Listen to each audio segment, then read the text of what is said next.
How's it going, guys? We're back cooking with Dita and Chris. Hi, Chris. Hi.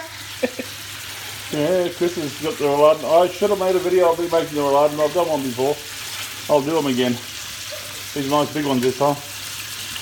And of course we want to brown them all first. So brown the meat before we start cooking. Get them all going. Look at that, beautiful. They won't last long. So if we're lucky we'll get 3. 11. And 11 there. Alright, well 2 for 1 and 3 for the rest. So Mum, you got 2. Me, I got 4.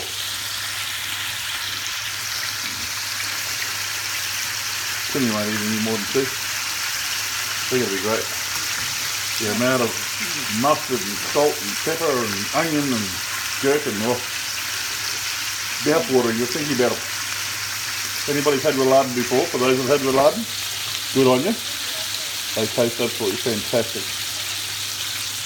But yeah, Chris is just browning those up. It's just a quick video. Just I'm adding, I've got to add more videos to my file, I really have. So this is going to be a gorgeous dinner. Put that with some potatoes and gravy and yeah, my mouth's watering too much, just having trouble cooking. These are going to be gorgeous. Okay, you've had enough. You've seen enough, guys. I'll catch you guys later. Love you. Bye.